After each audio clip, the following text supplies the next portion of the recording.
ఢిల్లీలో ఉండేటువంటి ఒక జర్నలిస్ట్ మిత్రుడు చెప్పిన దాన్ని బట్టి ఆంధ్రప్రదేశ్లో పరిస్థితులు ఎలా ఉన్నాయనే దాని మీద బీజేపీ, ఎందుకంటే ఇటీవల కాలంలో కూటమిలో భాగస్వామి అయినా కూడా బీజేపీ చాలా సైలెంట్ గానే ఉంది, చాలా ఇష్యూస్ లో తప్ప మాట్లాడడంలా, just simple they are keeping silence అంతే. అదేమిటి దీని మీద అంటే అసలు అక్కడ ఉన్న పర్ఫార్మెన్స్ మీద వాళ్ళు ఒక రిపోర్ట్ తెప్పించుకుంటే ఇక్కడ వాళ్ళకి తేలింది ఏంటంటే ప్రత్యేకించి మీ ఉభయ గోదావరి జిల్లాలో మీకు చాలా పని, అదే గనక నిజం అయితే మీకు పనికొచ్చే సమాచారం అవుతుంది. ఉభయ గోదావరి జిల్లాల్లోనేమో పబ్లిక్ లో వీళ్ళు దాదాపు అంతకుముందు గతంలో ఉన్న తటస్థులు 18% తటస్థులుగా ఉన్నటువంటి వాళ్ళు 31%కి పెరిగారని చెప్పని. అయితే అట్ ది సేమ్ టైం ఏంటంటే కొంత అటు రాయలసీమలో వైసీపీకి జనాదరణ పెరుగుతుందని, ఇటు కూడా కొంత మార్పు వస్తుంది అనేటువంటిది, యాంటీ ఇన్కంబెన్సీ పెరుగుతుందని.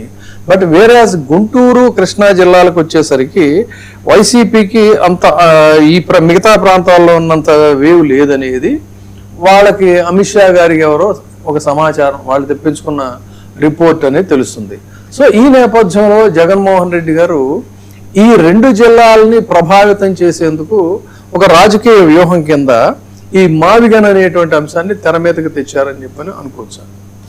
100%. ఒకటి ఇక్కడ మనం ప్రాంతము మనం చూసుకున్నట్టయితే అండి, నేను ఇందాక కూడా చెప్పాను, ఫస్ట్ అండ్ ఫార్మోస్ట్ అంత సూటబుల్ కాస్మోపాలిటన్ కల్చర్ ఉన్నది విశాఖపట్నం.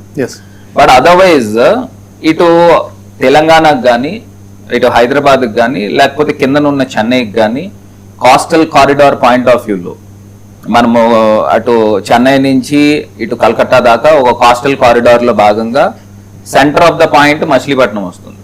ఇటు హైదరాబాద్ కూడా ఇప్పుడు ఎక్స్ప్రెస్ హైవే ఇవాళ కాకపోయినా మేబీ ఒక 4-5 ఇయర్స్ తర్వాత అయినా ఖచ్చితంగా ఒక ఎక్స్ప్రెస్ హైవే అనేది ఖచ్చితంగా వచ్చి పరిస్థితులు కనబడుతున్నాయి. మరి ఈ యాంగిల్లో చూసుకుంటే అటు 2 మేజర్ సిటీస్ కలుస్తున్నాయండి, ఇటు విజయవాడ కలుస్తుంది, గుంటూరు కలుస్తుంది, దీంతో పాటు ఒక మచిలీపట్నం పోర్ట్ సిటీ కలుస్తుంది.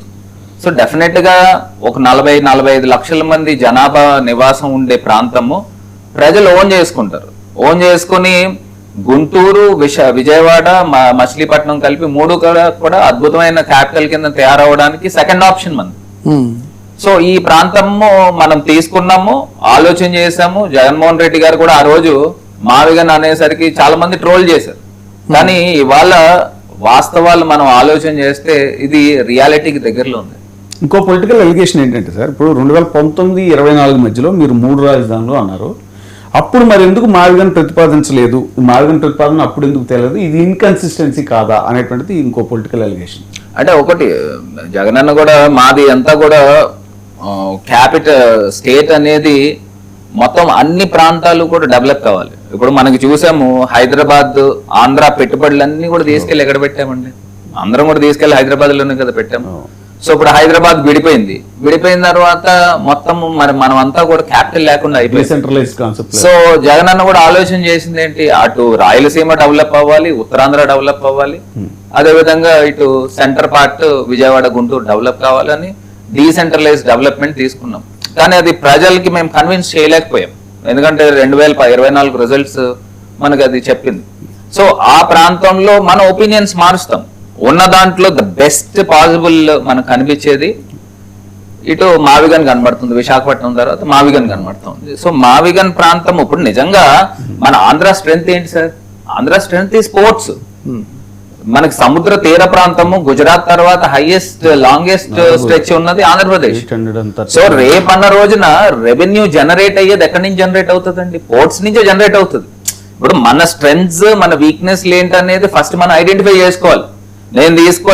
నేను ఆ లోతట్టు ప్రాంతంలో లక్షల కోట్లు నేను అందులో పోస్తానంటే దానికి అర్థం ఏంటి? ఇప్పుడు మనం బాధపడమే కాకుండా మన పిల్లలు, వాళ్ళ పిల్లలు, భవిష్యత్తు తరాలు ఏమవుతాయండి? ఇప్పుడు మనకంటూ ఒక రెవెన్యూ జనరేటర్ ఎక్కడి నుంచి వస్తుంది?